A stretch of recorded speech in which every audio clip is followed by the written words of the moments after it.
Yes, the M1 MacBook Air is definitely still worth it in 2022 for about 75 to 80% of people. And at the time of this upload, which is around Black Friday, it is on sale for $799, which makes it a phenomenal value when talking Apple computers. Links below if you want to pick one up on Amazon. Now let's figure out if that 75 to 80% group that I was talking about fits you. The M1 chip, if you're not familiar, is basically Apple's own chip that they're making inside the computers now, which makes it insanely fast and efficient, especially if you compare it to models before 2020. Easiest way I like to look at it is if it was a car, then they would be making the engine specifically for this car, rather than relying on another company who makes engines for both Windows and Mac, and it has to fit in both.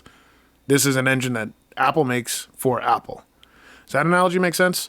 If it does, tell the YouTube algorithm by hitting the like button. So as you can imagine, if it's a chip, an engine made by Apple for Apple, it makes it so it works better, very efficient, very quick, smoother, and faster. I know the keynote hyped it up a lot, but I had no idea how much faster it would be until I actually started using it. I was blown away. For everyday tasks like Microsoft Office, Word, Excel, PowerPoint, all that, emails, internet browsing, paying your bills, Facebook, things like that, it's going to fly through them like it's nothing. Won't even break a sweat. The MacBook Air is a fanless computer, which means if it's doing a lot of heavy work, it won't be able to cool itself down because there's no fan.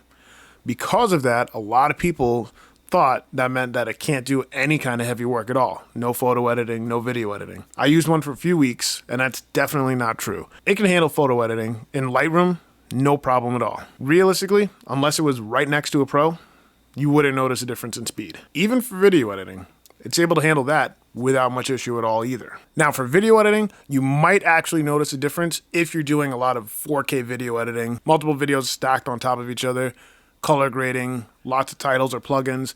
That's where you could notice a difference when it comes to export times and rendering times. If it does get to the point where it's been working a lot, since it has no fan, it would just slow its performance down by about 5 to 15%, depending on what task you're doing. If you're not doing more complex videos like that, it'll be able to handle pretty much anything you're throwing at it video editing wise without much issue at all. At least from my experience and from what other people have told me, that's what they've noticed as well. With the M1 MacBook Air, you're getting a thin, light, portable machine with 18 hours of battery life. It's got a great looking display, a powerful chip running the show, and that makes for a computer that can handle everyday tasks without any issue at all. If you're looking for a computer that can do basic tasks and even handle semi-professional photo editing and video editing, this can do that for you and probably honestly still have room to grow. Now there are 6 reasons I came up with for somebody to maybe skip this M1 MacBook Air and look at maybe a MacBook Pro or the M2 MacBook Air. And that would be if you need more power for photo or video editing, if you're doing a lot of 4K video, a lot more plugins,